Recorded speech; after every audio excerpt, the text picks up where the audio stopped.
Hello, everyone. We talked many times about the difficulties getting accurate information at the times of war, especially when there are multiple parties involved. One of them chronically lies, and one of them is fighting a war for its existence and doesn't always have time to collect as much accurate information as possible. So, what you're going to see today, if you were to go to the various news sources, depending of where they come from, you will see this number, 1,000 North Korean casualties, go up and down as you go through. Always look at the timestamps. So I'm treating this as a developing story because everybody involved right now in reporting this is bound to be biased. So let's start with source number one, South Korea. This particular number of 1,000 casualties, now this is not 1,000 dead. This is 1,000 dead and wounded. So a wounded person is considered to be a casualty. They are basically out of commission in most cases, unless it's a really light wound. So this is coming from South Korean military officials. The reason I say this could be biased is because South Korea opposes North Korea. Okay? So they might be elevating the numbers somewhat. It's possible. Or they could be, telling the truth. So, like I said, my point is let's keep watching the sources and see if we can get some specific information available. This is something that sources talking about North Korean participation agree upon, that the high number of casualties, higher than anticipated, is due to unfamiliar battlefield environment and being used basically as cannon fodder. And I would add to that lack of contemporary, warfare training, because I've been looking into this, and apparently, when they are serving their time in the army, North Koreans mostly spent time digging trenches. So, you see them marching at the parades, and the rest of the time, apparently, they're digging trenches, which is not necessarily what is required of them while fighting this war on behalf of Putin. So, and while it's true that the winter on the Korean Peninsula is fairly similar to what we have in Ukraine, their coldest month usually is January, when their temperatures are like in the teens of Fahrenheit. But there is something we have in Ukraine that is pretty crippling.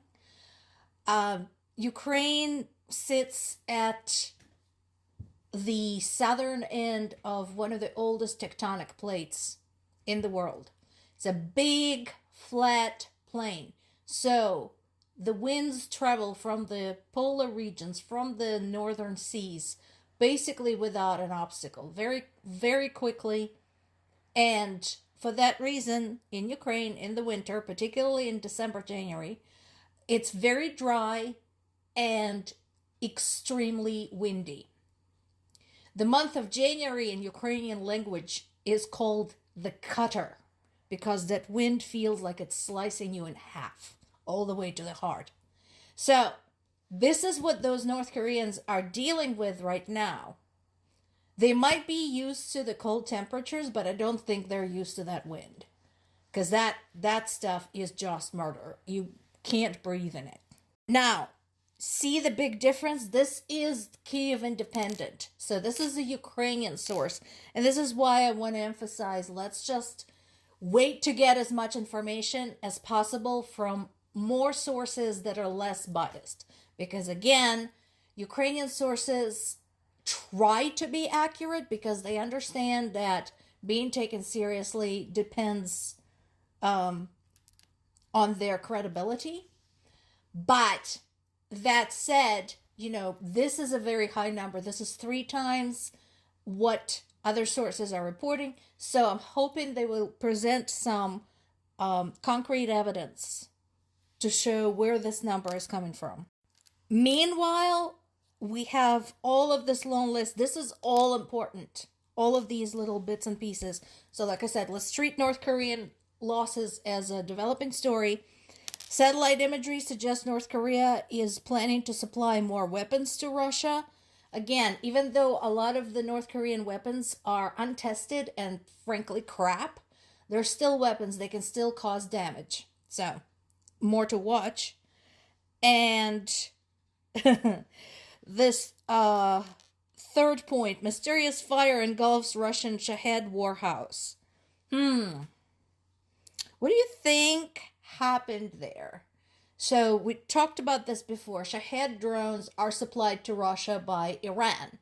And this whole thing has been a huge advantage to Iran because when Russia first began the full-scale invasion of Ukraine almost 3 years ago, a lot of these later model drones were untested.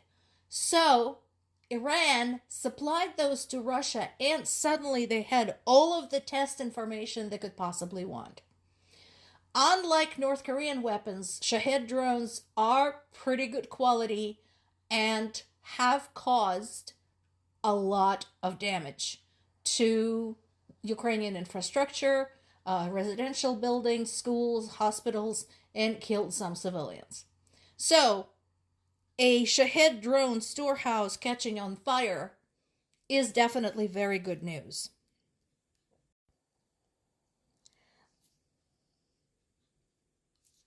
I want to attract your attention to this. This is kind of a personal aspect of this war. And again, you can not care about Ukrainians, but this is one of yours. Paul Whelan was one of yours. And he was in Russian captivity. And so this article talks about the phone calls and letters from Paul Whelan to the reporter who was covering his case here in the United States while Whelan was in Russian custody. I can tell you right away, this is deeply disturbing. I can reach it like that because this is reality for me. I have a family member currently in Russian custody. I have read enough horrific reports about what's going on in Ukraine to have a stronger stomach. But I'm warning you right now, this is disturbing. I can understand Whelan wanted to have his story told because it needs to be told.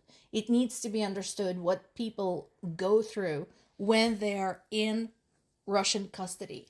And while Whelan is not that much older than me, he's only 54, so fairly young, I'm sure this experience had aged him by a decade at least.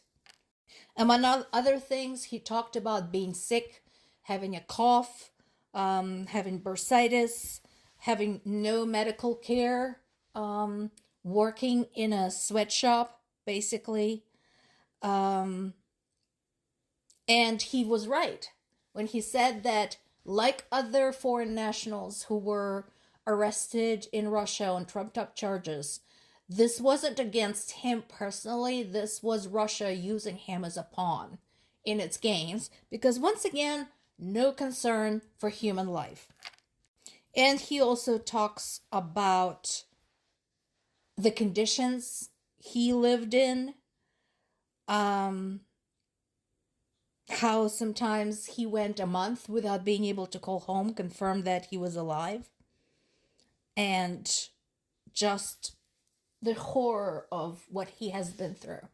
So again, I invite you all to consider, if you don't care about people of Ukraine, consider your people. Americans, Germans, British, French, currently in Russian custody. This is being done to them. And the way to get them back is to go and get them.